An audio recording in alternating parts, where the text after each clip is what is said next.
Episode ini adalah bagian dari tantangan 30 hari bersuara yang diselenggarakan komunitas The Podcaster Indonesia.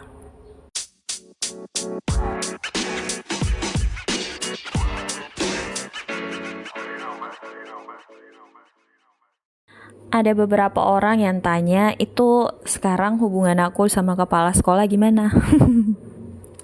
Kenyataannya adalah sebenarnya karena udah pernah di posisi dimarahin, kan Selfie pernah nanya secara baik-baik kan ya. Cuma dibalas dengan kata-kata bahwa untuk apa? Tapi dalam logat di sini ya. Dia bilang, untuk apa kamu mau urusan itu urusan saya sebagai kepala sekolah. Itu bukan urusan guru. Nah, semenjak mendapat perhatian dan kalimat seperti itu, saya merasa kalau oh iya ya sudah, itu memang benar. Tapi seiring waktu berjalan, itu saya sebenarnya mengharapkan supaya beliau segera mengganti nama. Ya, at least nama beliau yang dari kepala sekolah dan bendahara itu jadi cukup dia aja yang jadi kepala sekolah dan dia nunjuk orang lain sebagai bendahara. Tapi kejadian waktu itu adalah karena di dalam sekolah itu ada adiknya juga, jadi entah kenapa, bukan karena kita ada berdua yang ada di ASN di tempat itu, harusnya dia kasih tahu ke teman saya untuk ya apa gitu, bantu atau apa, ngurusin arkas atau gimana. Tapi yang malah kejadian adalah dia menyuruh adiknya itu untuk yang kerja laporan bendahara. Jadi kayak antara ucapan sama tindakannya itu nggak relate gitu, nggak kongruen gitu, nggak sejajar. Apa sih bahasa Indonesia? Dan dari situ saya merasa bahwa wah bahaya, ini integritas seorang kepala sekolah dipertanyakan. Saya di satu sisi merasa bahwa mungkin beliau ini perlu dibantu kali ya, dalam artian untuk melihat masalah secara clear, bahwa ini tuh bukan sesuatu yang katakanlah sekolah ini bukan bisnis gitu, dan sekolah ini bukan perseorangan. Artinya ini tuh bukan kepemilikan pribadi, ini adalah kepemilikan bersama. Namanya aja bantuan operasional sekolah, dan ini tuh dihitung, untuk yang nggak tahu ya, ini tuh dihitung per kepala siswa. Jadi misalnya jumlah siswanya itu 95 orang. Nah, satu orang itu 1.200.000 kali 95 itu berapa? Kalau saya nggak salah ya, satu orang siswa itu sekarang 1.200.000 untuk tingkat SMP. Kalau tingkat SMA itu senilai 1.900.000 apa 1.800.000 kalau nggak salah. Nah, SD itu sekitar harga 700.000. Itu dihitung karena dianggap sejumlah itulah beban yang harus dijalankan oleh sekolah. Makanya makin banyak jumlah siswa itu sebenarnya sebuah sekolah itu dia akan merasa senang karena bantuan operasional sekolahnya itu makin tinggi dong. Berbeda dengan kalau jumlah siswanya itu sedikit. Nah, kalau misalnya ada beberapa kondisi di mana jadi dana bos itu ada yang reguler, terus ada juga yang afirmasi. Bisa jadi yang beberapa sekolah yang di luar dari jangkauan sulit dijangkau itu mendapatkan afirmasi, artinya itu besar, sampai saya pernah dengar sekolah saya pernah dapat kisaran 75 juta. Tapi ya itu lagi, pertanggungjawabannya ini sering, ya ini main jujur-jujuran aja ya. Di Indonesia Timur itu sebenarnya pengawasannya itu sangat kurang, minim, dan itu kalau misalnya ada kegiatan penyelenggaraan bisa dilihat bahwa Indonesia Timur itu selalu ada di ranking ke bawah karena etos kerja orang di sini tuh usahanya nggak ada gitu. Kayak kalau bisa besok, kenapa sekarang? Kalau misalnya Indonesia ada yang santuy, ini tuh paling santuy itu di bagian sini. Ada baiknya, tapi ada buruknya. Itu kayaknya berhubungan dengan sumber daya alam yang melimpah. Entah kenapa ya, mungkin karena nggak ada, kayak jumlah manusia itu kurang. jumlah orang itu sedikit. Jadi kayak eh, apa kayak effortnya orang itu untuk kayak berusaha untuk jadi lebih tinggi itu agak sedikit kurang gitu dibanding yang lain, dibanding dengan kayak misalnya orang-orang yang ada di Pulau Sumatera atau di Pulau Jawa mungkin, atau di Pulau Kalimantan. Kan kayak misalnya tanah udah makin sempit, harganya udah makin tinggi, terus juga pokoknya apa-apa itu pokoknya dikit-dikit butuh duit gitu. Kalau di sini tuh enggak, kayak kamu tuh butuh makan tinggal ngambil di laut. Kalau butuh terus butuh karbohidrat tinggal gali tanah, ada umbi-umbian, lu bisa makan pisang, everything is easy. Jadi kayak itu mempengaruhi etos kerja orang juga. Jadi kayak menurut aku orang-orang tuh jadi kayak udah nanti dulu. Itu bisa dilihat kayak misalnya penggajian gitu ya, kita tuh dapat THR dan gaji 13 tuh bukan di waktu yang seharusnya, malah molor sampai ke bulan ke-11 dan bulan Agustus. Ada juga beberapa kayak proyek-proyek pemerintah itu dibikin-bikin, kayak misalnya saya pernah lihat seharusnya di situ nggak ada jembatan loh, tapi yang dibikin adalah nggak tahu gimana caranya orang itu ngebongkar jalan yang dimana di situ nggak ada, di bawahnya itu tidak ada aliran sungai. Jadi catat dan denger ya, di bawahnya itu tidak ada aliran sungai sama sekali, dari atas pun nggak ada air yang menetes, di lembah itu nggak ada sama sekali. Jadi yang mereka buat, mereka potong jalan itu, dipotong lah jalan itu, kemudian digali dan dibikin seperti ada sebuah aliran sungai yang dari atas gunung, bukan gunung sih, itu masukan lembah, kemudian dibikin sampai ke belakang-belakang gitu. Itu pun gak sampai ke laut, karena emang gak ada hulu ke hilir, itu cuma dibuat-buat. Dan tahu gak itu kementerian apa? Itu pendanaan apa? Pendanaan pusat, PUPR. Gak tahu itu berapa bulan, mungkin ada sekitar 3, 5, 6 bulan. Saya tuh bingung waktu lewat di situ kan. Di situ tidak ada sama sekali aliran sungai. Jadi jalan yang baik-baik aja itu dipotong. Pas sudah dipotong itu dibikin kayak apa tuh namanya, kayak lubang yang besar. Jadi tanahnya itu di eskavator dari atas sampai ke bawah sampai ke belakang-belakang. Jadi itu kayak seakan-akan di situ ada sungai, padahal nggak ada sama sekali. Tetesan air hujan pun kalau ada tuh langsung menyerap ke dalam tanah. Bukannya ini ya, saya tuh juga bisa membedakan kali mana aliran sungai, kali, sungai dan apa yang itu, tapi itu sama sekali nggak ada. Habis itu setelah jadi, itu jadi jembatan. Jadi jembatan, terus kan emang posisinya itu adalah jalan rata yang dipotong. Jadi ketika jalan rata itu dipotong, otomatis karena untuk dibikin seakan-akan ada sungai, di bawah itu digali sampai ke bawah sampai terlihat. Tapi percaya deh, kalau misalnya ini, karena saya udah gak pernah traveling ke sana lagi, itu kalau misalnya udah makan 1 tahun 2 tahun tertimbun semuanya. Kenapa? Karena emang gak ada aliran sungai di situ, yang kayak tanahnya itu pasti akan mengendap dari bagian bawah sampai ke atas. Dan itu cuma salah satu contoh ya, karena memang tingkat untuk evaluasi dari pusat itu, kalau misalnya ada nih, saya pernah lihat orang dari pusat datang ke daerah, saya tahu mereka cuma jalan-jalan aja, nggak ada tuh yang evaluasi.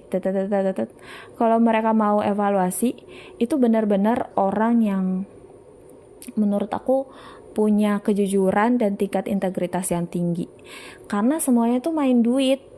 Kayak kalau misalnya dia mau periksa ini, ya ini tinggal disuap pakai ini. Jadi orang tuh di sini banyak banget alasannya. Salah satunya kayak sinyal, terus listrik, kemudian transportasi. Bukannya ini ya, kalau menurutku yang bikin miskin Indonesia Timur itu bukan bukan karena ini, tapi karena orang yang kesenjangan sosialnya itu terlalu tinggi.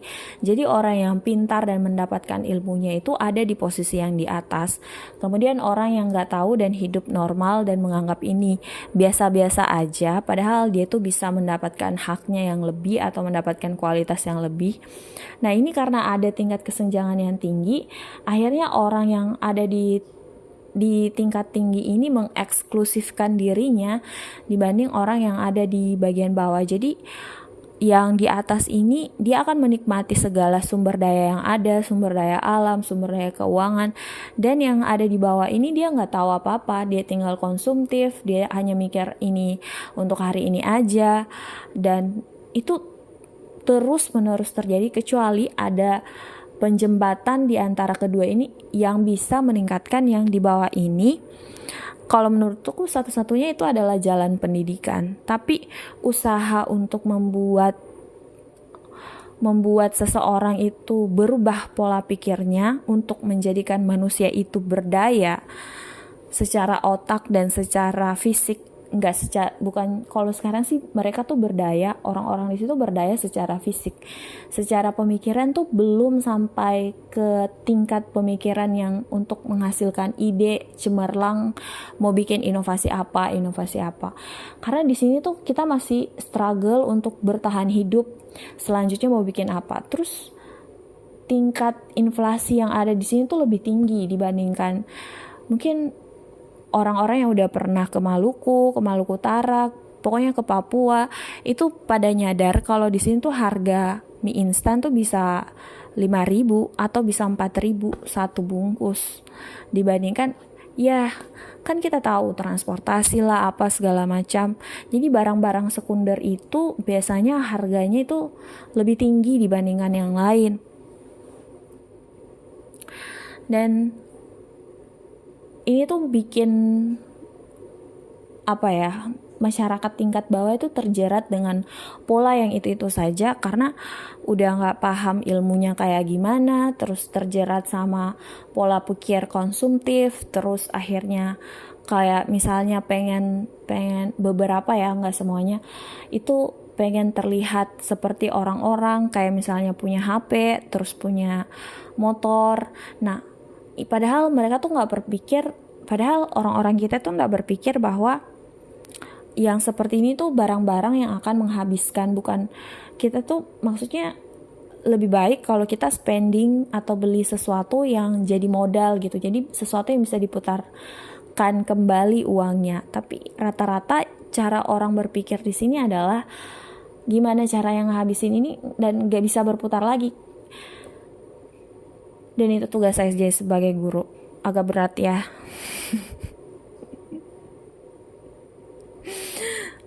Sadar nggak sadar, waktu saya memilih untuk masuk ke dalam dunia ini, saya udah tahu tantangan terberat, dan karena saya tuh cenderung untuk punya set standar untuk diri saya, jadi saya kayak aduh tinggi banget, jadi kayak semakin membebani diri saya gitu. Sementara lingkungan tempat saya berada itu bukan lingkungan yang fokus sama kualitas pendidikan. Kita tuh masih lingkungan yang fokus untuk bertahan hidup gitu. That's funny karena kita mau berinovasi aja, kita tuh masih sulit karena waktu itu salah satunya yang karena kepala sekolah ngerangkap jabatan. Dan saya harus, entah bagaimana caranya, saya berdoa dan saya berusaha untuk Tuhan tolong bukakan jalan supaya gimana caranya nih sekolah ini bisa sedikit demi sedikit berubah. Saya gak bisa, dan kayak saya udah capek mengeluh, dan saya tiba di titik dimana kayaknya saya udah harus mengambil tindakan. Yang pertama, kalau bisa saya bermohon kepada dinas pendidikan untuk merubah ini kan, nama kepala sekolah, biar ada nih bendahara. Jadi bukan dia yang memonopoli kekuasaan, dan dia adil gak sih, kayak dia ngerancang sesuatu, dia yang kasih keluar uang, habis itu dia yang kasih izin. Itu tuh kayak gue yang menguasai tempat ini kasarnya ya. Tapi saya bersyukur karena beliau akhirnya setelah 3 tahun mau ke tahun keempat, akhirnya beliau berubah. Waktu saya memutuskan untuk menjadi guru, dan ketika saya tahu ternyata pendidikan di Indonesia itu punya jalan panjang yang harus diperbaiki satu persatu, dan kita nggak butuh orang-orang yang mengkritisi dunia pendidikan. Nggak butuh. Kenapa nggak butuh? Karena kita tahu kelemahan dunia pendidikan ini apa. Jadi kayak orang mengkritik pendidikan Indonesia ini dan lain sebagainya, itu kayak ayam yang berkokok menurut aku ya. Kayak ya kita tahu. Bisa gak sih kalian berhenti memberikan kritik dan membantu kami? Maksudnya gini, pendidikan di Indonesia itu jangan dilihat hanya untuk sekolah aja ya. Apapun yang kita lakukan, mau itu kita sebagai pengusaha, mau kita itu sebagai anggota DPR, mau kita itu sebagai kepala dinas atau apalah, di situ mungkin kamu yang kerja sebagai filmmaker atau apapun, bekerjalah dengan sungguh-sungguh gitu. Perlihatkanlah etos kerja kalian, perlihatkanlah bahwa ini yang terbaik versi kami gitu. Jadi orang-orang tuh bisa ngelihat, oh ini ada loh perubahan di segala sisi. Nah, dengan itu kami yang ada di ruang kelas itu bisa kasih lihat contoh ke murid-murid, dan itu bisa kasih tahu, kamu bisa jadi kayak filmmaker, kamu bisa jadi musician, kamu bisa jadi atlet, kamu bisa jadi anything you want, kamu bisa jadi pramugari. Dan kita mempersilahkan anak-anak untuk meraih cita-citanya itu karena melihat udah banyak contoh di luar yang baik gitu. Menjadi sulit sesungguhnya ya, menjadi sulit karena contoh-contoh yang ada sekarang, mohon maaf ya, kayak anggota DPR, Bapak Menteri, Bapak Gubernur, dan lain sebagainya itu korupsi. Jadi kadang kita mau mengajarkan, nak jangan nyontek, nak jangan kerjasama, ini tuh ujian. Tapi di luar mereka tuh bisa lihat koruptor, mereka tuh bisa lihat banyaklah hal-hal yang gak baik. Jadi gimana kita mendukung pendidikan Indonesia itu? Jangan cuma kritik, kamu bisa melakukan, bahkan dengan menjadi diri kamu, versi diri kamu yang terbaik gitu. Itu bakalan orang-orang tuh dan anak-anak tuh mudah untuk admire sesuatu dan mengikuti. Tahu kan, anak-anak tuh suka role of play gitu, yang pura-pura, oh aku jadi ini nanti besar, biar nanti kalau besar mereka tuh nggak kecewa. Ya kalau kecewa sih kita di luar kendali ya, maksudnya oh ternyata gini loh. Terus yang bikin saya jadi greget itu karena kenapa sih semua anggota DPRD yang saya kenal itu yang lagi mencalonkan itu adalah anak-anak nakal pas SMA. Saya nggak suka. Kayak mereka tuh punya jejak sebagai karir politik atau karir kegiatan tuh apa sebenarnya, mereka tuh udah pernah buat apa. Kayak contohnya capres nomor cawapres nomor. Jadi saya merasa usaha saya untuk merubah diri saya dulu ini ya, titik pertama merubah diri saya dulu, bahkan itu saja butuh waktu 1 tahun, 2 tahun, 3 tahun, and it's still going on. Apalagi saya mau mengajak orang lain untuk berubah, saya harus berubah dulu dong untuk menjadi orang yang bisa ngajak orang lain untuk berubah. Nah, saya mau cerita tentang Kepsek lagi. Jadi di titik dimana saya berubah itu, saya udah mulai sedikit demi sedikit berhenti mengeluh, karena mungkin saya udah fokus ke prosesnya ya. Terus ya menjadi pertanyaan, apa tindakan saya? Yang pertama, saya udah, meskipun ya Ini perlu digarisbawahi. Jadi setiap kegiatan yang ada di sekolah itu harus pakai anggaran atau dana sekolah. Itu adalah dirumuskan dalam ARKAS. Jadi dalam perencanaan ARKAS itu nama aplikasinya. Dalam perencanaan tersebut adalah untuk kayak praktikum dan lain sebagainya. Untuk 2 tahun, untuk 3 tahun ini, dan pertama kalinya ya, dan saya sangat bersyukur akhirnya tahun depan udah dianggarkan, jadi saya nggak pakai uang pribadi saya sendiri. Dan semenjak saya udah mulai untuk melakukan kegiatan-kegiatan praktek, mengajak anak-anak pergi berkeliling di sekitar sekolah, mengobservasi dan lain sebagainya, akhirnya terbukalah pintu hati, pintu rezeki dan mata batin guru-guru yang lain untuk mereka jadi bersemangat untuk melakukan gerakan gitu, kayak melakukan inovasi atau mengajak anak-anak. Jadi yang awalnya cuman mendikte, cuman nulis, terus kasih soal, jadi sekarang tuh pembelajaran jadi lebih bervariatif. Dan untuk itu usaha saya sedikit demi sedikit bisa dikatakan berjalan ya, walaupun beberapa kali saya suka ada clash ya dengan kepala sekolah saya, tapi saya merasa saya tuh orang yang lebih jujur dibandingkan pegawai-pegawai yang lain. Sebenarnya beliau tuh gak bisa benci sama saya, karena kalau dia benci sama saya, gak ada lagi orang yang bantu dia melihat point of view dari orang lain gitu. Karena selama ini dia sering bertukar pendapat sama orang lain, tapi dia cukup berkeras hati bahwa pendapatnya lah yang benar.